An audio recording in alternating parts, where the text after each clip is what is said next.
bunal mga bay. Karon mga bay mao ni ang tong part 2 sa pag-welding sa fuel tank sa Adventure mga bay. So human ni siya limpyo mga bay. Mao ni ang takob mga bay, mao ni siya kapika sa akong gi-cutting mga bay. So mao ni atong pag-set up mga bay. Atong gibutangan og bleed para do na siya clearance mga bay. Agi sa katong kinating nato. Pero gagmay na kay ni siya nga clearance mga bay. Kaya ang atong gi-cutting ani is cutting disc man parehato. So gagmay ni siya mga clearance mga bay, dali ni siya masulda mga bay. So ang atong gigamit ani mga bay is tie wire mga bay sa iyahang root pass niya bay.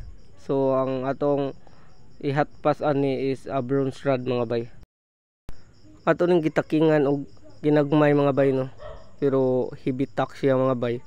So kada kanto ani atong pagtaking primero, so upat siya ka kanto.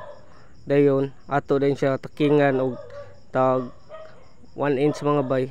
So ginagmay siya nga na kapag taking para ig full weld nato dili siya mo liad mga bay. Kaya tendency gud ani mga bay basta dili siya matarong og taking mga bay, ditsohon lang ang full weld maliad jud siya mga bay. So mao na atong pagtaking mga bay no. So ig welding nato ana dili na siya mo liad mga bay. Kay sensitive ni siya mga bay, kay fuel tank ni siya mga bay, nipis siya. So kinahanglan wala gid ni siya buslot mga bay. Maong ato ni siyang hatpasan og bronze rod mga bay. Okay mga bay, sugdan na nato full weld mga bay no. Ang atong paagis pag full weld ani bay, gikan sa wala padulong sa tuo mga bay.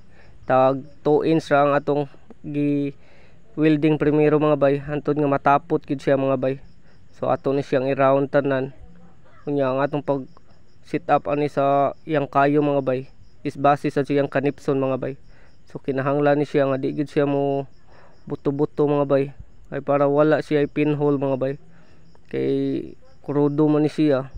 So ug doon na siya buslot bisag gamay. Mulik gyapon ni siya mga bay no, bisan pag unsa ka gamay sa buslot mga bay. Pariharag buhok. Pero mulik gyud ni siya mga bay.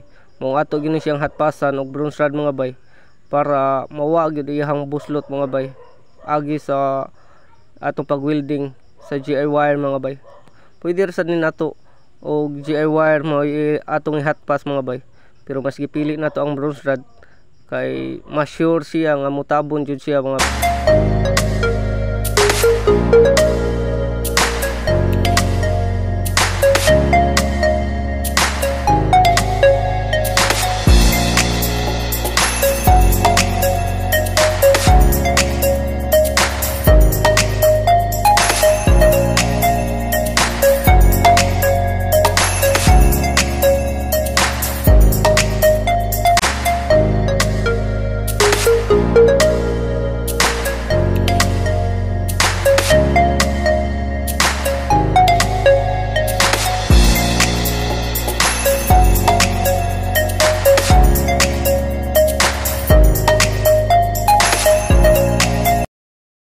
Okay mga bay, humana nato ang pika side mga bay no. So ang upper side na sad may atong gi welding mga bay. Mao gyapon natong paagi mga bay. Gikan nang gyapon ta sa wala padulong hinahinay sa tuo mga bay. Taking ra ta gyapon og tag 2 inch or 1 inch mga bay. Hantod nga matapot na siya mga bay. Kay ang atong gilikayan ani mga bay nga dili gid siya mo init para paglikay sa liad niya mga bay no, o sa lihok sa iyang plate mga bay. Kay nipis ra gyud ni kay ni siya nga plate mga bay. So ato ra gyud siyang hinay-hinay mga bay. Nga ra nato kapag taking mga bay oh.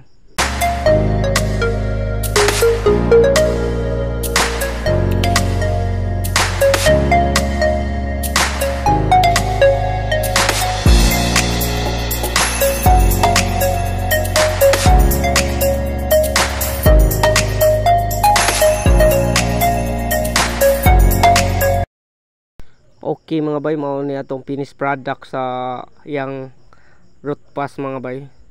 So ato pa ni siya sa pawan og bronze rod mga bay. Pero adto nato ipakita sa part 3 mga bay kay taas naman kay ni siya nga video. So salamat sa pag tan-aw mga bay. Mao ni siya mga bay, iyang agi. Okay mga bay, God bless.